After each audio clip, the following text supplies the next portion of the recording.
yeah, you just need to research, to find the best tools. And of course, I will follow up with my library, my personal stack. And thank you and good luck. Thank you, Tommy, very much. In the meantime, while I thank you, I want to share our screen and ask a question that'll be very relevant. So once you let me share my screen, we have a new Mentimeter. We're seeing what you guys have learned and take the most. So take out everybody. I want everybody's phones. I want your cameras on.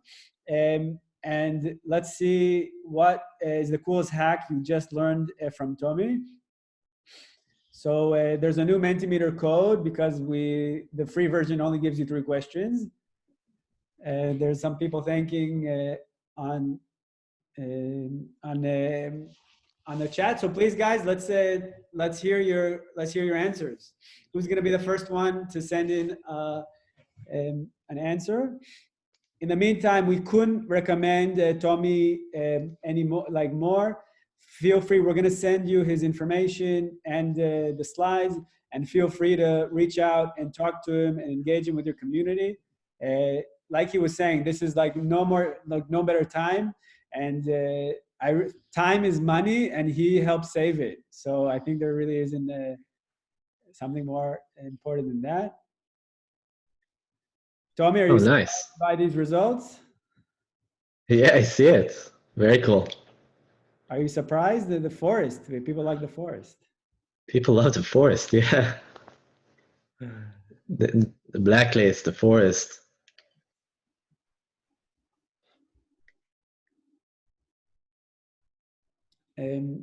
Nice. Nice. So thank you, Tommy. Hopefully this will just be the beginning of our close partnership with Tommy. And out there in EIT, we'll be lucky to see him more and more. So Tommy, thank you again for your time. I'm sure everybody will be waiting. Sure, my pleasure. And thank you.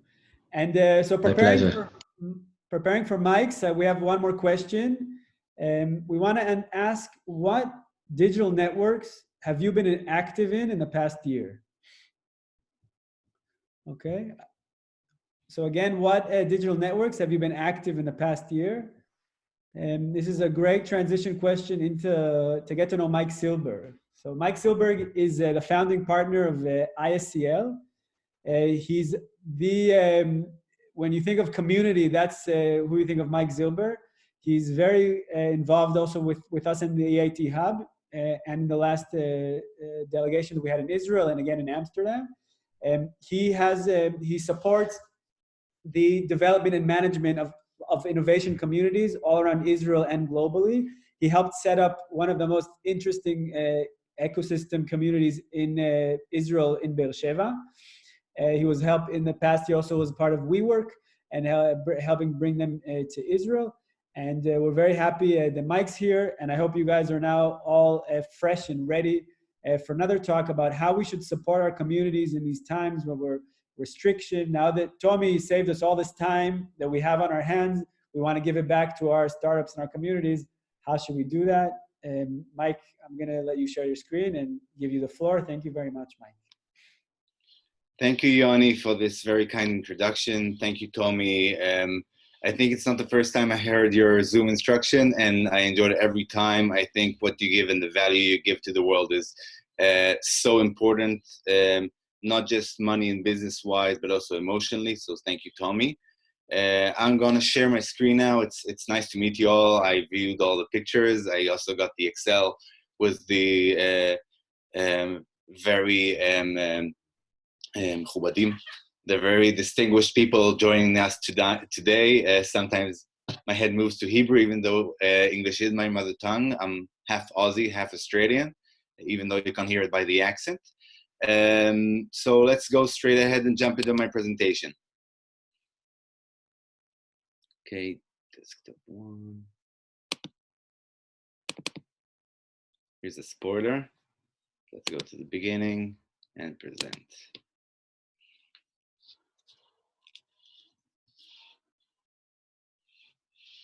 Computer's a bit tired from Corona. So just to entertain you, the internet for some reason at my home wasn't so good, so I had to go to work, even though we did like a big campaign as a company, stay home. All my teams are working from home. We really tried to contain the quarantine. I don't know if you know, in Israel, the rules are now that you can't be more than 10 people in a space, which creates very challenging times. But challenging times require challenging measures. And we're going to talk about the impact and also about the maybe outcome and positive things that can come out of it. I think there are also many positive things that are going to come out of this crisis, even though it's hard, and like any crisis, we would rather it wouldn't happen. But let's talk about everything that's connected around it. So we're going to talk today about the Corona economy, what's going to happen with the Corona, what's happening right now, a few numbers. It was very interesting doing the research because every day I was preparing, I needed to update the presentation because it's just changing every day. The Corona opportunity, what I believe is the opportunity was Corona. I'll give a wide and also a few more specific things. I think we have a very short period of time, so we can't talk about everything. And I also want to put the majority of the time talking about tools and methodologies, just touching in a high level different methodologies regarding building a community. Doesn't matter which section or field or sector I'm going to talk about. Working online will be a very big part of it, and working online means also managing a group, a community, any kind of interaction online. So let's just start and dig in. So if you've seen the pandemic, we have a very scary time, and we know that the growth of the economies are going to be declined. Here we can see a graph talking about the current estimations of what's going to happen with the Corona, and also the high risk situation. Already we're jumping and doubling the numbers of unemployment in different countries. In Israel, slowly they're closing all the essentials workplaces. Restaurants were closed almost a week ago. Sports events are closed. Most of the people here find themselves unemployed or in a vacation leave, and the government finds itself in a time that they have to change their plan. And many also, and I think the government isn't to fault, that are angry that there isn't a plan, but things change so fast. It's a bit like now the government has to act like a startup. Things are changing so quickly that they have to adapt quickly like a startup, and now it's interesting seeing how the government works with it. But I know, and I'm sure that they will need the private sector, and also will have to push the private sector to help and communicate with the governments to create new ideas and new methodologies and new technologies to improve what's happening in the world. So among other things that are going to build up to what's happening. So we see the airlines need urgent $200 billion just to survive this pandemic. It's already a pandemic. It's not a question anymore. But if we want to see the thing about the bright side, even though it's hard and it's hard to think about the bright side, we're saving gas, we're lowering pollution, we're finding climate change. In this way, we can see with events, it's connected also to the airlines. There's people flying around. This is only in the US, 35 million people are actually affected from the cancellation. That's only in the US. If you double it by the amount of money and income made from every participant in these events, which is South by Southwest, and also that the 35 million doesn't even include the company conferences like the IBM conference, the Microsoft, the Google, the Facebook one, and all of these different conferences that are supposed to create a lot of millions for the economy and boost the economy. Only about 35 million people that's from the paid conferences. We were speaking about almost $300 billion. Co-working, something that's very close to my heart. I consult to many co-working spaces, also governmental and also private sector-wise, especially after working with WeWork and building a co-working space where there was no startup ecosystem. It was a collaboration and a movement from non-business for non-business purposes, and it actually created an amazing business in Beersheba, which is a story I can tell in a different time. But we see this number from India that we see now, 50% decline in the people in the co-working spaces. People are moving their remote workers back home and moving them out of the co-working spaces. And once people will get used to it, we don't know how it's going to happen. I also always said that the market is underpricing the risk of co-working. Co-working places have a nice premia and get a nice extra on being a co-working. It's 3 times the amount that would get in its regular rental, but the price of risk is huge, and we're going to see it right now. And I'm sure we're going to see a big downfall of many, many brands having co-working spaces. It's going to be very interesting times. Slide stuck. But where's the opportunity? What's going to happen now that's going to change, that's going to be good? So I don't know if it's just stuck or my computer is slow. No. Yeah, we moved a bit forward, taking us back.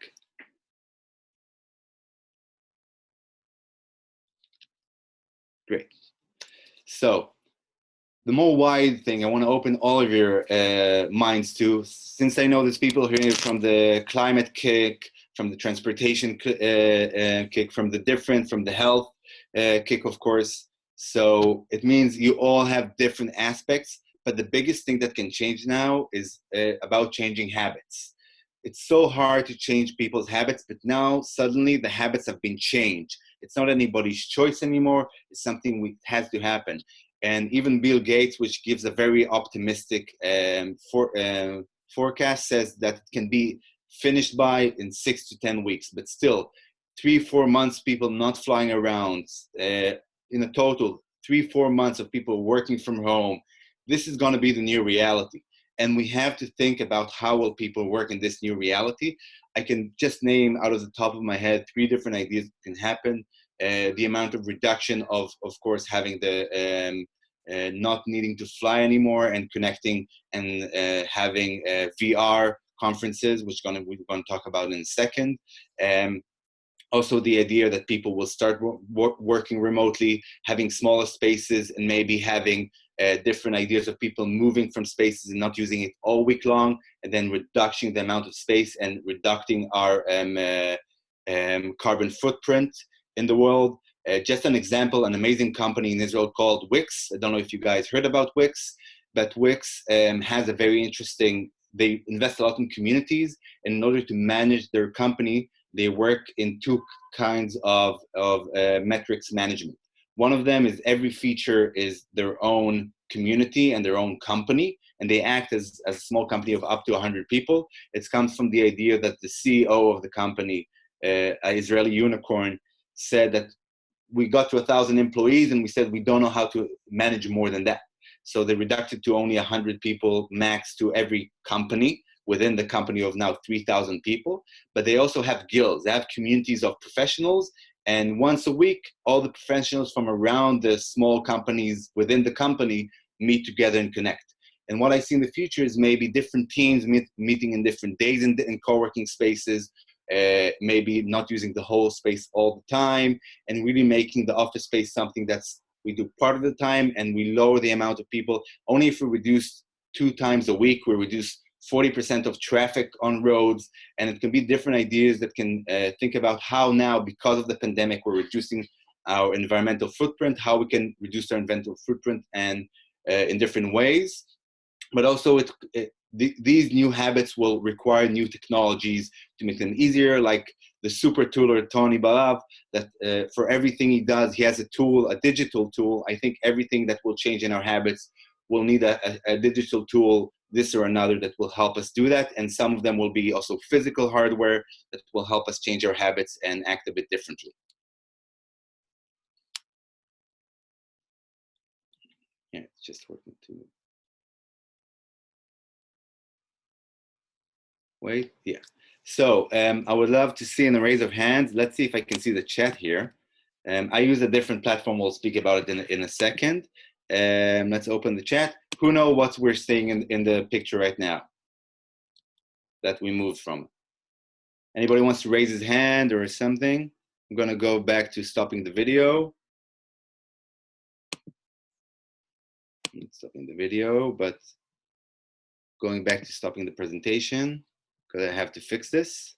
Yoni, you'll have to excuse me. 1 second. Here, managed to do it. Great. Video share.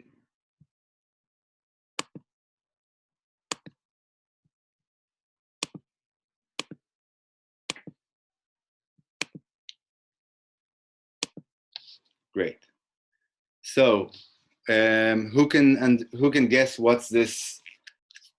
You can guess it's a chemical construction or something, polymer or something maybe. Any guesses? Yoni, can you see the different guesses?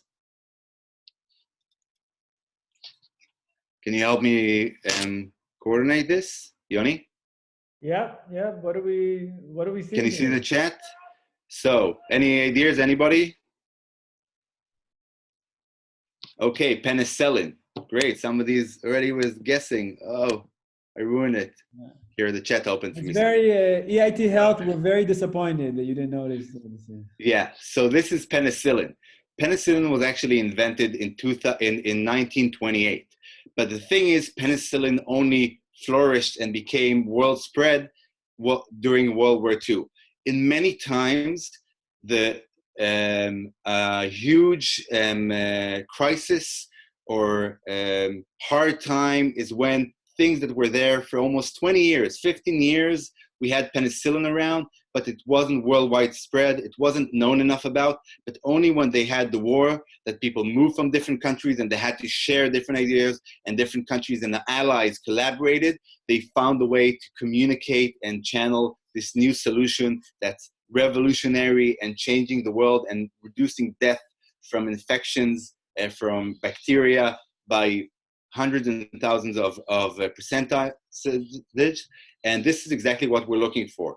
And what I suggest we do many of the times, and we see it now with Zoom, which everybody suddenly knows how to use, and different digital tools, and it connects to the change of habits, how we can find existing tools that are already embedded in our day-to-day, things we heard about, things we're a bit familiar with, and how we can bring them front stage and center and really use them more and more. So what we're doing right now with ISCL, that's how we started as a company. We started as an event. We brought 500 people from 50 countries to talk about building ecosystems and building communities.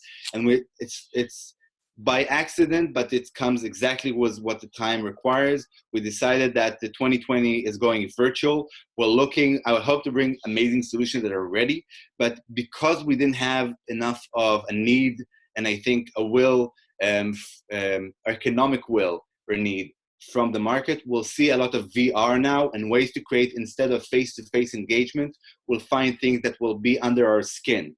We'll find new technologies that we're communicating from far, but maybe electronical currents will move, like a feeling of really connecting and talking to people. Besides, of course, I see in the future virtual hubs, virtual reality hubs in different offices.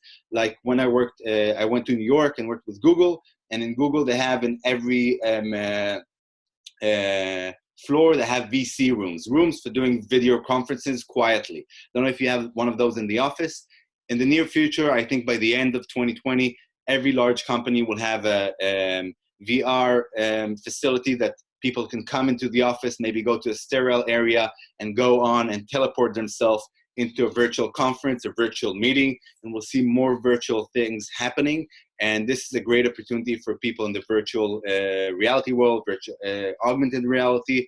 And I think because the need for communication, connection, collaboration, we'll see a huge leap in that very soon. Okay.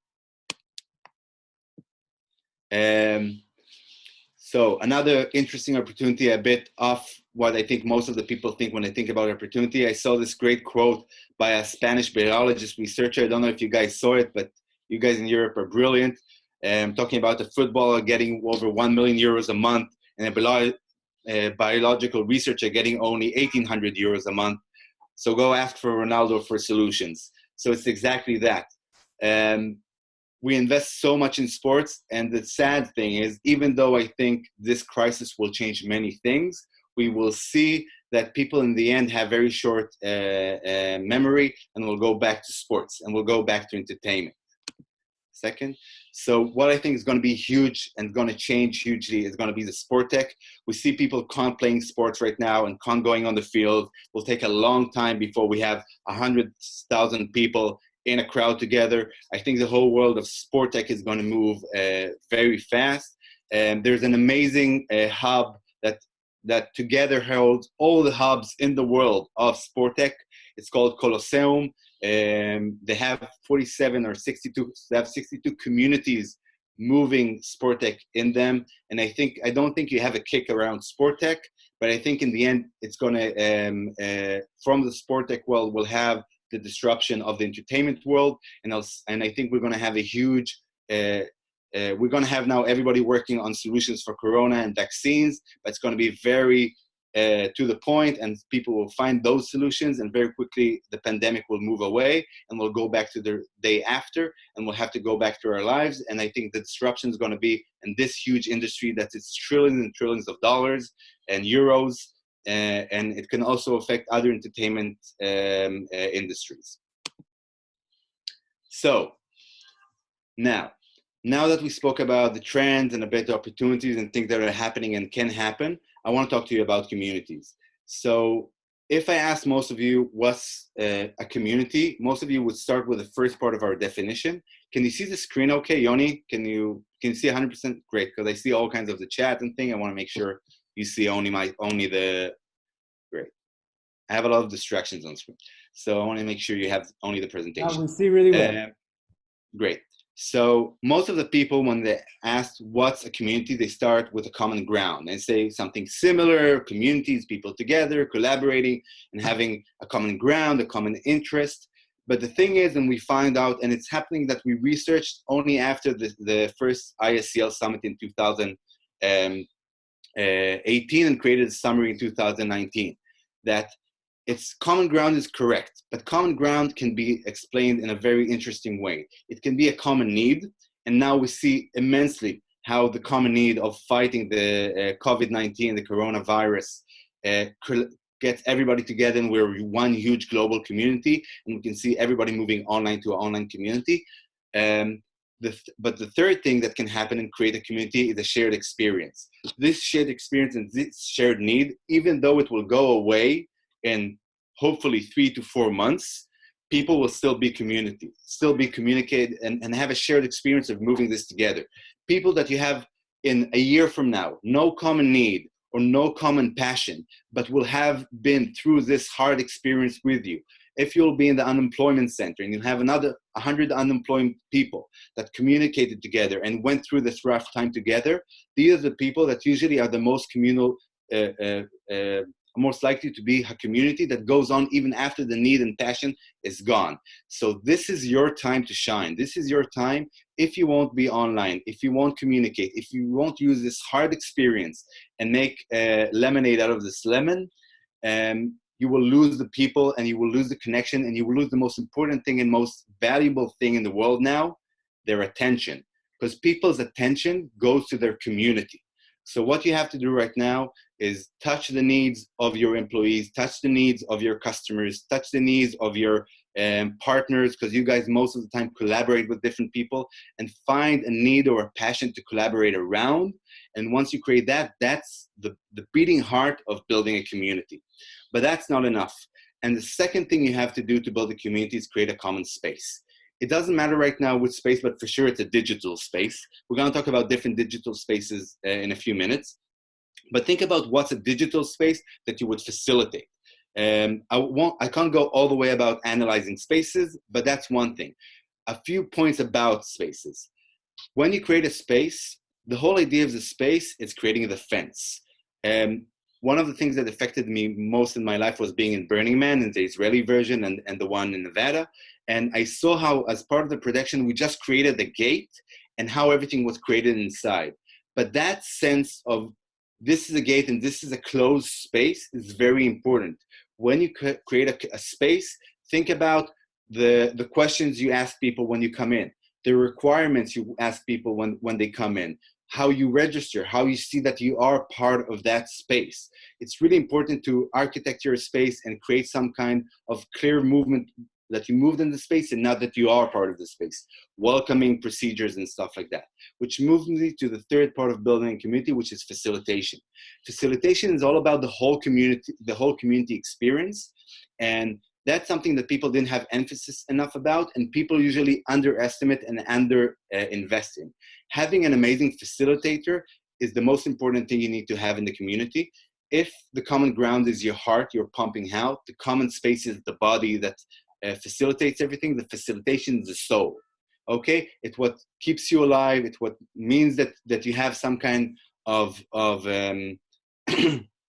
personality, and that's what really attracts people. And if people come because of the common ground and the need for their space, like in the past when communities were mainly means for survival, the facilitation is what will keep them in the day after. In 4 months, if you had poor facilitation, people will leave your community.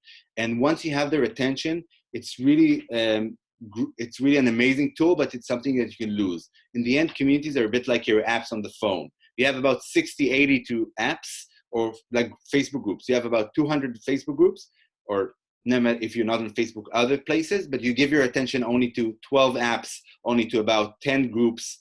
And that's the same with your community. So you have to keep the facilitation, and the values are huge. And I'm going to speak a bit about the values that you can get from the communities. And Mike, I have a question. Yeah. It sounds like all these three foundations are really shaken up during these times of travel restrictions, and both a shared experience. How do you create a meaningful shared experience online? How do you create a common space that only is digital without people meeting physically before? And the facilitation is so much harder as well. I know I'm trying to do this now, but it's much harder to do. So I'm going to answer your questions while talking about a few of the tools that I'm going to share. Okay? I promise. If not, remind me. It's good. And thank you for the engagement.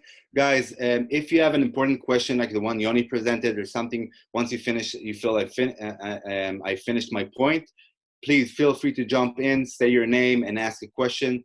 Have space to speak about it. And if not, for sure, we're working with EIT. We'll come and do a workshop in your city when COVID is over. And also, if not, Yoni, it's exactly that.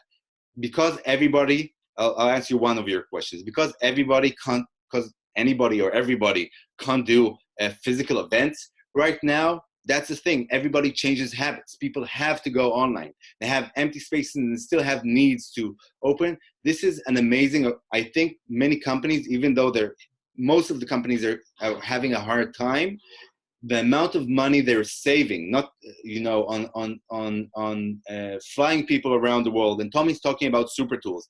People take 48 hours, 24 hours to go around the world to sit for an hour and a half with somebody in the room. For me, it sounds crazy. We need face-to-face experiences. We need to think about it. But the thing is, we do too many things face-to-face that I think in the future will become virtual. The thing is how we change it virtual, and how we create this barrier that it becomes a meaningful virtual experience and not something that we just come on, listen to, put on the webinar, and maybe some of you are with the kids while you're on the webinar or doing other stuff. How we create an experience that people are immersed 100% in the experience we're creating. And that's something we'll talk about in a second. Okay, so one of the tools I want to talk to you about, exactly about creating that experience, is Neuro. Neuro is a company acquired 3 months ago by Kaltura. Kaltura does video. Almost every technology you can do on video is in Kaltura. And what they do is, it feels many times like a Zoom, but it has so many other features. It can be besides just communication, which is their free version. You can do, I think, up to 10 people in the free version. So you can download it now. They have no resellers, so don't worry. It's not any affiliate program. What I do for at least 2 hours a day is try new tools and do new demos.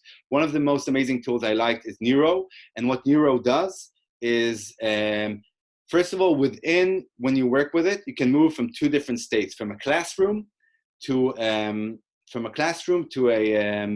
webinar. And in both tools, you can feel that you're really engaging, and you can write on the presentation you're working in. I'm talking just about the webinar to start light, but many features you don't see in Zoom, which are much more engaging, which feel real time.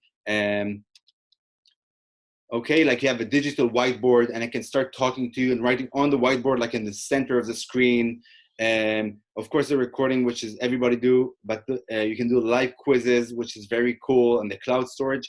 But what I loved and most important for community experience, and we'll talk about the community peaks in a second, one of the methodologies that we built is that you can have breakouts, which is the most important thing for communities. In the end, communities is connection. And we can't have connection.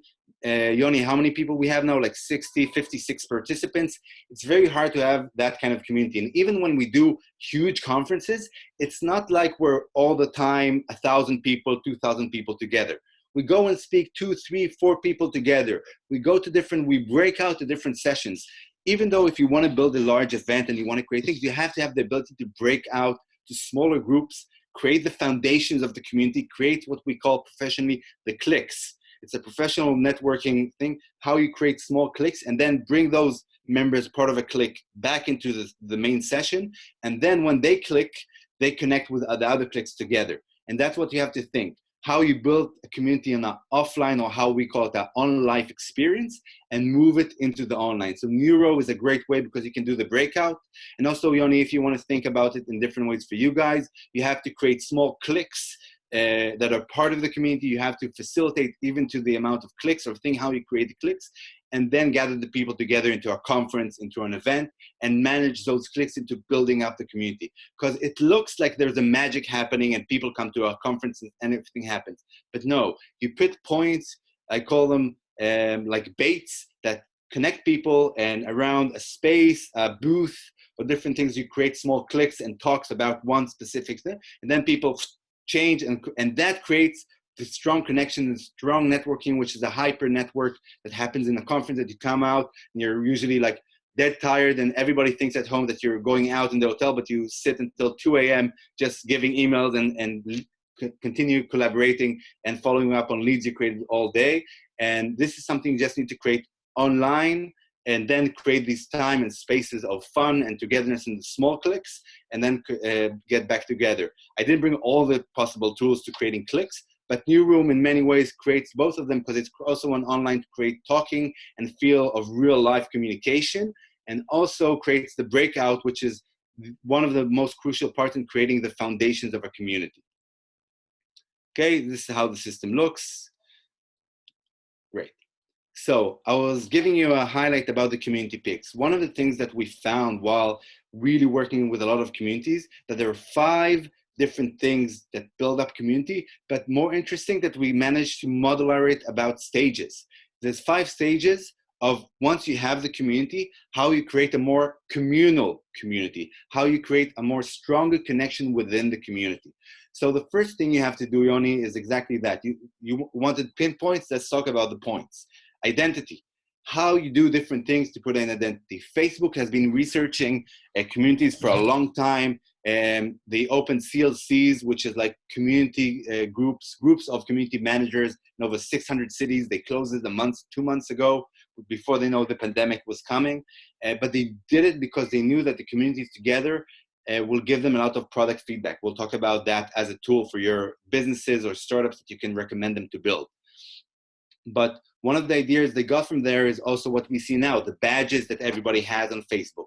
Try to create identity as a community, but also remember the cliques within the community. Try to create the small groups that maybe have, like, when you think about brands, you have the WeWork that created the We brand, and then they created the WeWork, the We Live, the We Grow. Think about creating a brand that's the whole community brand, but we'll talk about building the layers in the end. But first of all, you have to have a very clear, more overview community, what's the common need, the common passion, but you build it very slowly. You want to grow your community slowly and build it from your cliques.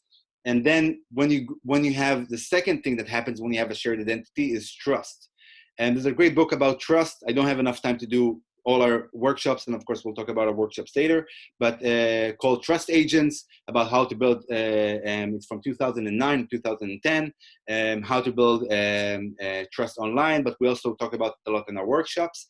Super interesting to build trust, and especially I'll talk just one point from the book. He talks about intimacy, and how we do intimacy on the online world is very tricky, but find new ways to do it, and we can maybe talk about it in a different session. Third part of building community, now that we have a shared identity, which builds trust between our members, we have to create the element of sharing. But when we talk about sharing, we talk about sharing with low barriers of sharing, low cost of sharing. Think about things like knowledge that doesn't cost me a lot, and I have an interest anyway to share my knowledge that we want to share. But we have to start pushing people to create those sharing. There's different ways. This is already about small tips about facilitation. I just want to give you examples and tools of communities, so I can't speak about everything. But sharing is great. And think about things that doesn't cost anybody. And in Israel, we have a saying that if you light a candle from a candle, so the other candle is lit and you didn't lack anything. Think about that kind of giving, that kind of sharing. Spaces that are empty anyway, platforms, resources you have anyway, things you have anyway, and why not share them? And sharing is proven to be one of the main factors of creating happiness and fulfillment. If you want people to be engaged, you want to make them happy, help them share and help them find the thing that they can share and doesn't cost them anything. But then this comes in the fourth stage, which is reciprocity.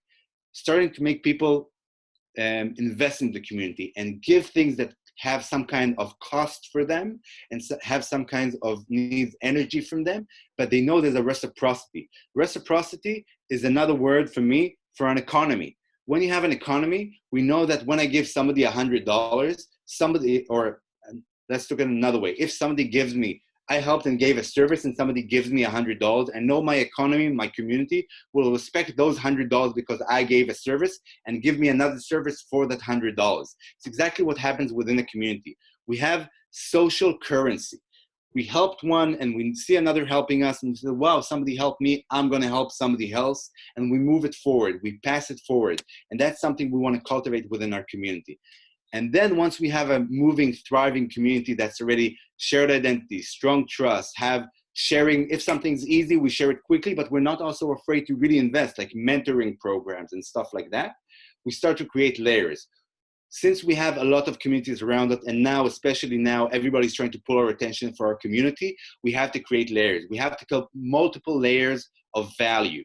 So it's not just about creating a value as a kick for your ecosystem, if you're climate, and talking about business. It's also talking about what's your needs now that you don't have a job and how you can find your next opportunity, or think about different layers of what you guys are doing at home, and or maybe carpooling because you're about climate change. I don't know, but think about different layers of value that you become indispensable. How does your community become indispensable to its members?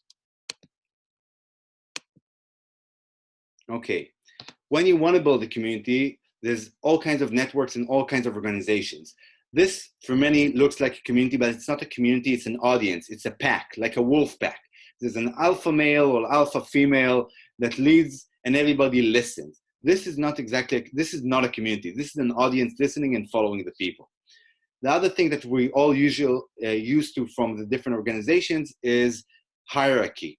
Also, hierarchy doesn't really allow community and communal networks because it needs people that they have to go through a flow to move their idea.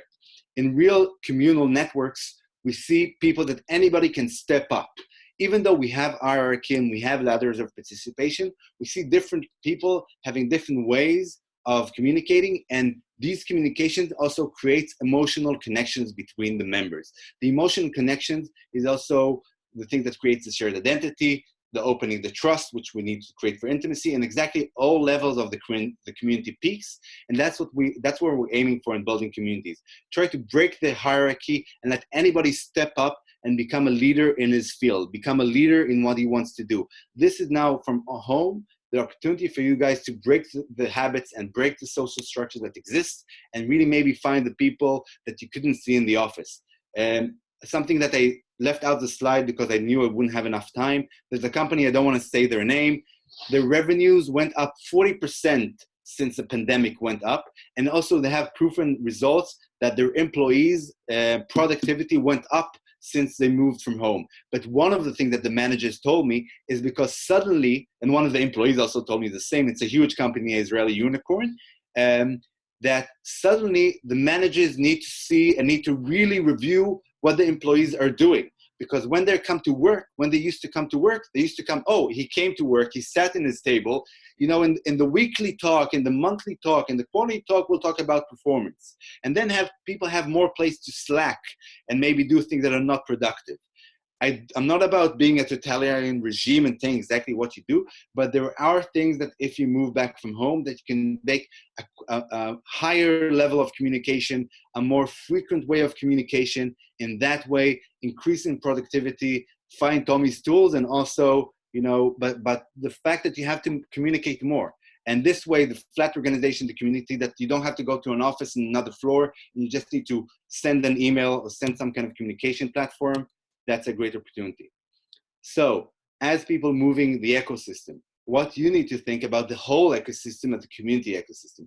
Think about, and this is a slide I added especially for you guys from EIT, is how you can really find the different members and try to make clusters out of the different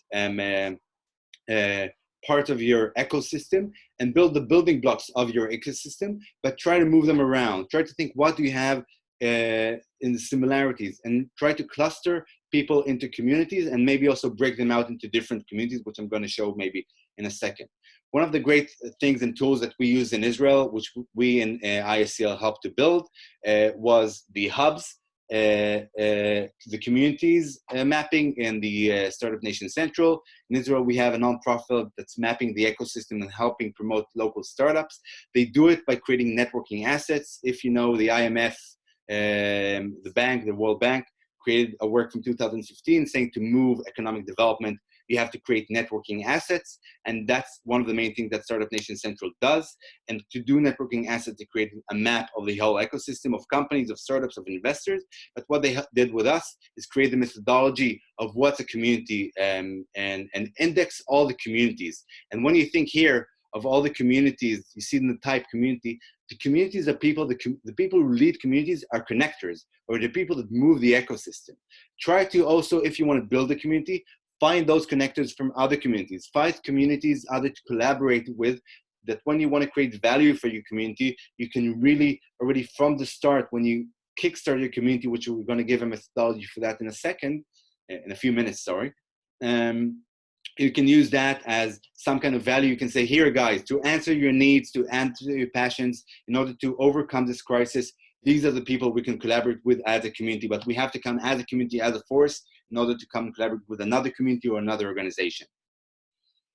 Types of community that we mapped, which was very interesting as people working with startups and ecosystem. So there's 6 types of communities in the startup ecosystem: founders, investors, professionals, alumni from tech organizations like acceleration programs, top universities and startup programs, sector communities, of course, as you well know, and of course you have it in your kicks, and regional communities, which is very strong and very important, especially in this crucial time, that our region is something that we have to collaborate with, or more so not collaborate and not interact in physically, but we have to interact and coordinate steps together. If you make this into your Prisma, which you channel communities, you'll see it will filter them into the tech. Ask yourself, is it tech? And is it one of these communities? And it will help you. It's something we did with the index in Israel, but that's something I can elaborate again about mapping communities in one of our workshops. One of the most tools I'm excited about is LinkedIn. Yoni, you asked me what we can do and how we can do it. We talked about the groups when you opened the group for coming over.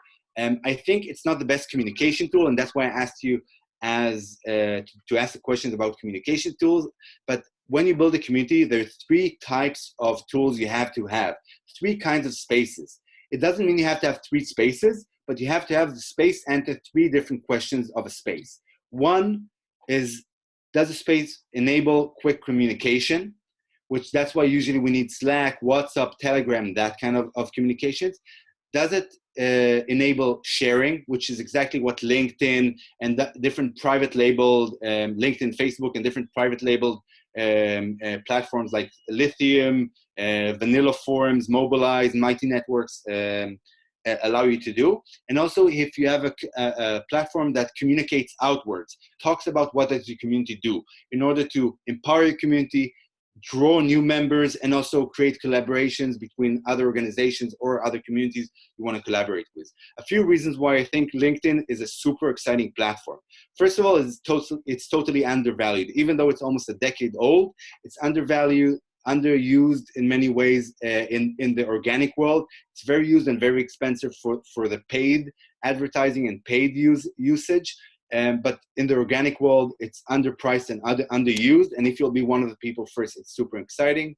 We have 375 monthly users, and we see it growing really quickly, a 14% increase in the amount of members last year. Just to give you a comparison, in Facebook in the last 2 years, there was almost zero growth in the amount of members. Some say there's a reduction in people under the age of 18 don't go into Facebook anymore. More so, in Facebook, they have a 60% increase in the amount of people in groups. And I'm giving you an insight from LinkedIn. They're changing the whole algorithm and thing about groups. So something new is going to come. I think the people that's going to be there before the boom of the groups are going to have a big win out of it. Okay, you're outside the US. 70% of the LinkedIn users are outside the US. Very interesting data. We have also a specific about Europe. 211 million of the users are in Europe. Okay, we can see the map of the different usages and the breakdown also in Europe. Okay, engagement increases 50% year by year. LinkedIn has a very big problem with engagement. It's not engaging enough, it's not calling. But we see different changes in the platform. People who are really in tune can see the 6 types of likes, or 5 types of likes you can suddenly do. More things are pumping up. We see them really working on improving the algorithm, improving the user experience, or what we call the CX, the customer experience or the community experience. And we see this growing really quickly. Okay. For most of the companies you work with, or as a company or as an organization, we're all talking also, and many of our customers want to talk about employer branding and internal communications. I think LinkedIn is a great place to start your internal communication, your internal networking, and something that you can also spread the word through the LinkedIn in the beginning. And 30% of the company's engagement of the LinkedIn comes from the employees. If you want to see them more, I think it's a tool that's so important for everyone. It helps them look for a job. Again, don't be afraid to give them things that give them value outside the organization or outside the scope of your needs. That's super interesting. So the methodology I was talking about, I'm going to arrive about. Building a community puzzle. After working with different canvases and different things in the world, we built our own canvas, our own puzzle. The reason we call it a puzzle, because the community is something we build all the time. And as you see on the fringe, on the ends of the puzzle, a community grows and has to be able to change all the time and add more things. Not so much like a community canvas, that you have a canvas and you go with it and you want to run with it. Even though you pivot within. Here you want to add more pieces, and pieces become more interesting and more valuable as you go.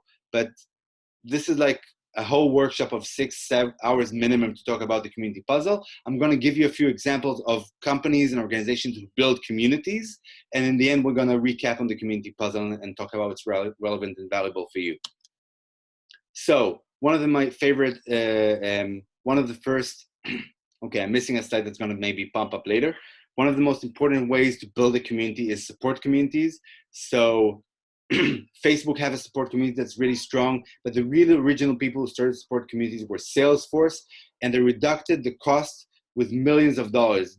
I recently spoke with who was the head of community in HP, which we're going to also talk about in a second, and they reduced the cost by $7 million a year just by creating a support group and lowering the cost of having a support team that only answers questions, building support team. But come on. But Salesforce, which was one of the avant-garde in the world of building communities and support communities, and reached 3 million active users in their support community. By 2014, very quickly in that year, decided to start building Trailblazers, which is not just a responsive community that answers support questions, but a proactive community that helps other people using the CRM platform succeed. Think how your community can be a success platform, not just a support platform, how it proactively goes and helps find the most people that are best in support, that are evangelists of your system, and help people succeed in your needs and promoting your goals. Product.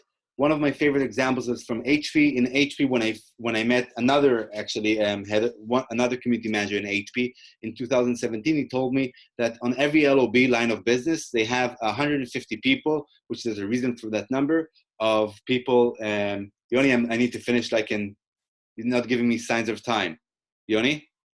Yeah. 5 minutes? Yeah. Less than 5 minutes, right? 5 minutes. It's okay. Okay. So product communities, which is very interesting, and they bring people from outside the R&D team to create all the time. And I think the engagement, there's a whole methodology behind building an innovation team or a product community, but creating that kind of thing to bring people outside the R&D team is a great idea, or outside the company is something that's very needed. A great idea I want to offer you guys also a great organization called Zinova.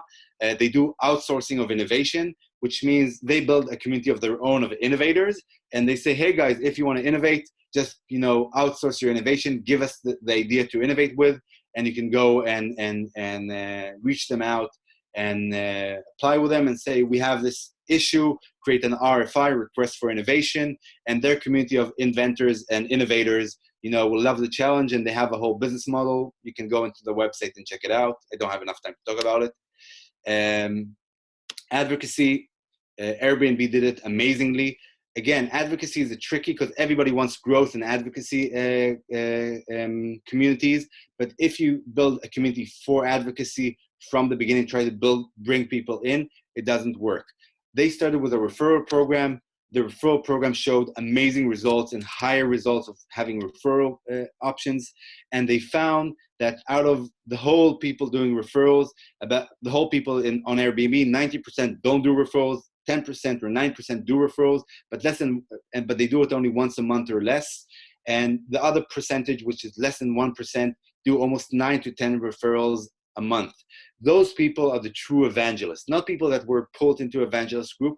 You have to find a way to really create. There's a new startup called Crowdvocate, which we interviewed recently, and Crowdvocate helps you find within your network.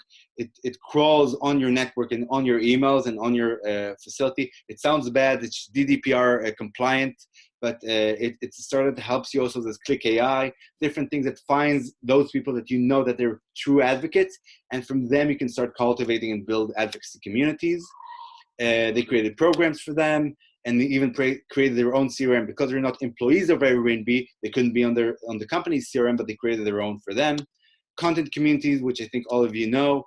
Think of ways to cultivate community. One of my favorite ways, less known in Europe, but very known in the US, is HuffPost. Just building that fence of, guys, give us your opinions and write opinions. We'll just facilitate and curate the content.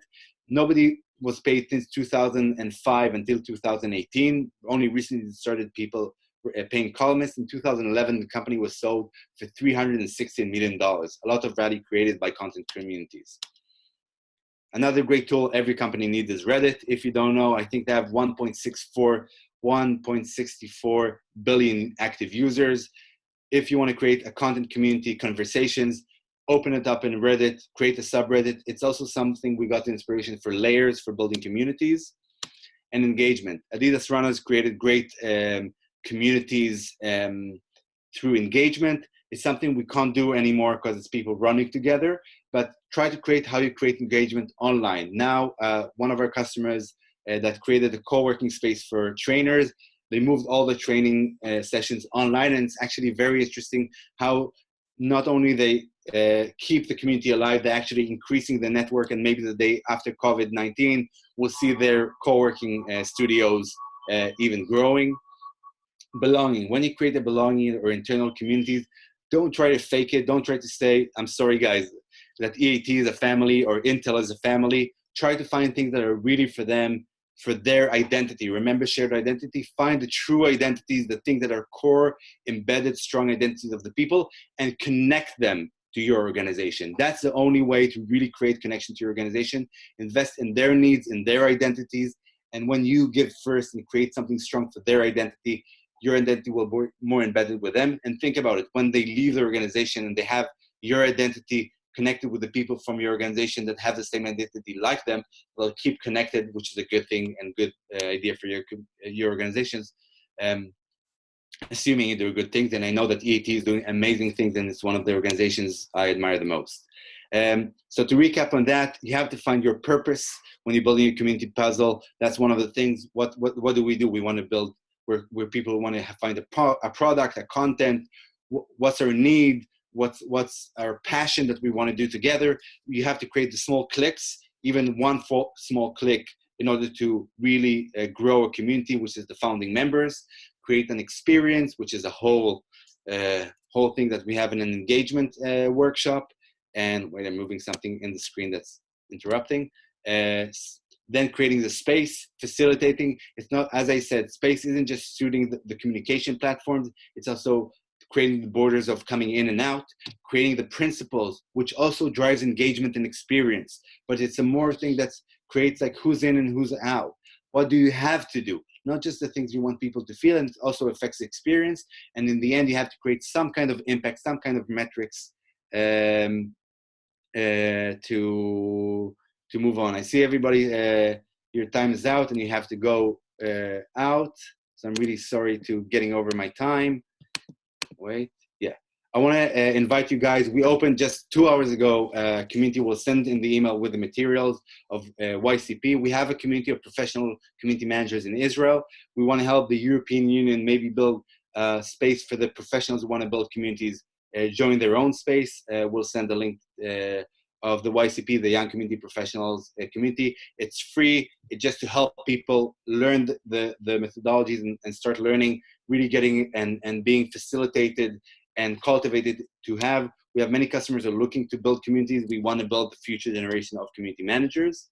I want to thank my team members who are helping building this talk. Nicole is also the admin and manager of the EU community, and we added a new moderator today, Carol, which is Nicole also speaks Russian, and Carol also speaks Spanish and Portuguese, and we're adding a few other European language speaking members very soon, also somebody from Finland. So we'll send the link later on. Thank you.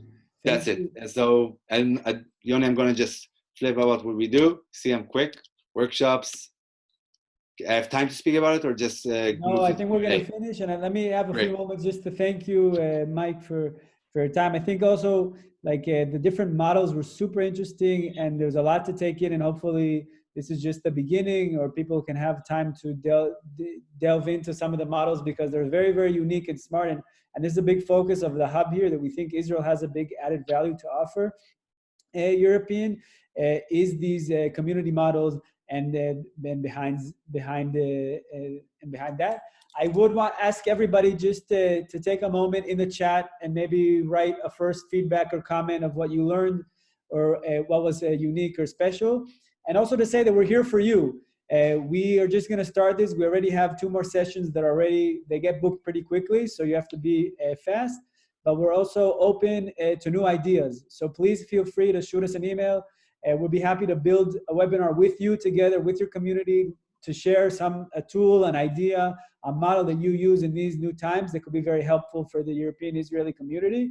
So we'll be happy to build those together. A huge thank you for Tommy and Mike, great speakers, great people, and we're very happy for you that you learned. Thank you for your time. Please send us a line of feedback. Either you can do it privately to me or here in the group. And only after I get your feedback will I send you the session slides. No, I'm kidding. I'll send you the slides anyways, but please let us know what you thought. And have a great day. Stay safe. We wish you and your families health. Be cautious, safe, both physically and mentally. And we're here to support everybody and you in these times. And let's stay together, connected as much as we can in these new forms that might not be ideal, but it's the best we have for now. And I really hope to see you again, to keep talking, to see your faces, and to connect and collaborate with you in the future. And wishing again safety, recover for people that are sick and for the world. And so thank you, stay safe, and Shabbat Shalom. Shalom, bye. Bye-bye. Bye. Shalom, bye. Bye. Bye-bye, thank you. Bye. Bye. Thank you very much. Bye-bye, Yoni. Bye, Mike. Bye, Judith. Hi, Judith. It's fun. We have to do this as a ceremony. Yoni, we talked about experience. One of the things is ceremonies. You have to think, how we do the ceremonies for the webinars. If you want a few tips about creating the community, you have to have ceremonies, like about putting the phones aside or something else, but it's something that we can talk about. Great. I see a lot of people still stayed, so I'm going to hang out. And bye, Ran. So good to see you again at the beginning of the session. Tommy, thank you very much. Thank you, Yoni. Bye. Bye. Thanks a lot. Hi, Mary. Welcome. Bye.